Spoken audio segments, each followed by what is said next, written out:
Hi everyone, here's what's bothering me today.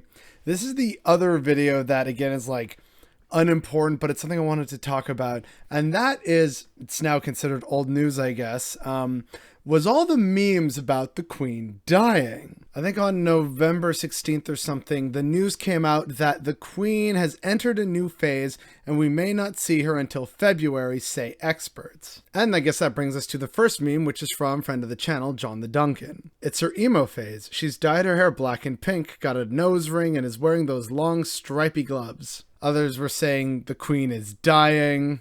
Just lots of jokes about the Queen being dead or on death's door, basically. And so this is where we get to talk about Operation London Bridge. Operation London Bridge is the official code name for what happens when Her Majesty finally kicks the bucket. And here's the thing, right? Even again in the wake of that news recently, there were already articles from Marie Claire and Townsville Bulletin reinforcing the idea of what Operation London Bridge is. Now, with this channel being arguably focused on Canadian content, we're going to focus on the Canadian version of Operation London Bridge, because what happens in Britain is not going to be the same in Canada.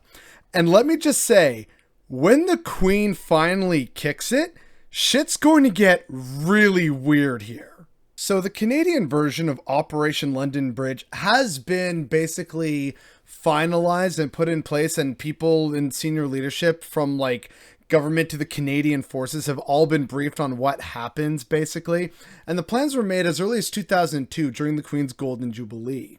So here is what's going to happen. Basically, like, this is the plan, more or less, and what you can expect to see and what will happen in the immediate aftermath of Her Majesty dying. So, right off the bat, after receiving news of the death of the Queen, the Governor-General is going to recall Cabinet to Parliament Hill and proclaim that Canada has a new lawful and rightful liege. That is what they actually have to say. And then it gets quite a lot weirder. So then after that happens, the Prime Minister has to reconvene Parliament and has to table a resolution of loyalty to the new monarch. And then also an official, resolution of condolence to the grieving royal family. And this has to be co-signed by the leader of the official opposition. And then that's it. Like, the parliament can just deconvene, basically. They just have to convene to say those things, and then they're outie. And now there's like a whole bunch of nitty gritty, like rubber stamping stuff with the Accession Council. Canada probably won't even be represented on the Accession Council, like by a Canadian. It'll probably be represented by the British High Commissioner to Canada. And then the Canadian Privy Council just rubber stamps whatever the Accession Council over in the UK says and does.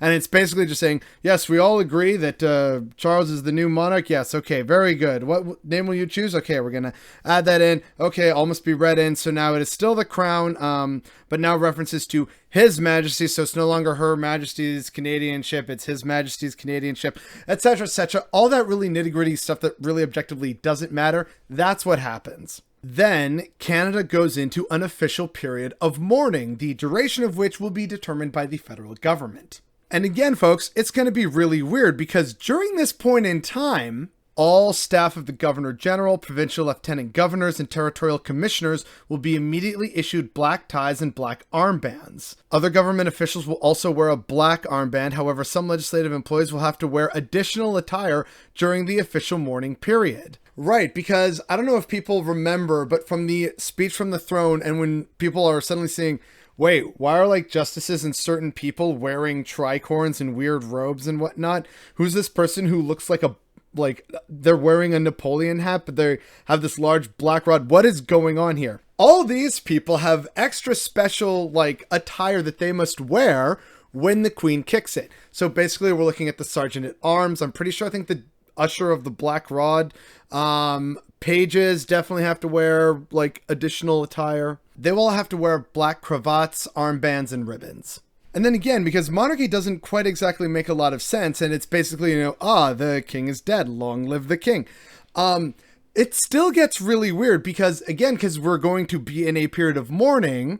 Lots of ceremonial objects representing the Queen are going to be draped in black. The ceremonial maces, portraits of the Queen, and flagpoles at government houses across Canada will be draped in black fabric. And yes, the death of the sovereign is considered mandatory half-masting at all flagpoles. And apparently they will be flown at half-mast from the notification of death until sunset on the day of the funeral or memorial service. And any other events that government houses across Canada have planned will be cancelled, and basically books of condolences will be placed for people to write their condolences to the royal family and those who really love the Queen of Canada and stuff like that. And because if you can't tell already, this is supposedly a really big deal, even though basically immediately we have a new monarch, it's still very important that we have this period of mourning and show how, you know, somber and loyal we are to the old British lady across the pond. This event is also considered a broadcast of national significance,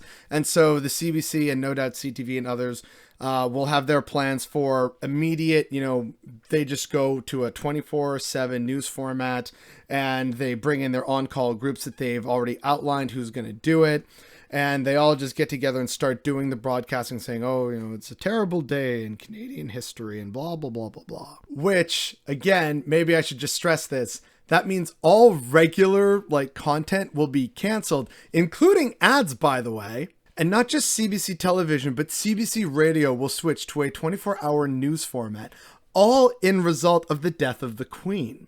So yeah, that is more or less the events that are going to happen step by step when Her Majesty eventually kicks it. Even though when she does, arguably again, you know, by blood right and all that sort of nonsense, Charles becomes king.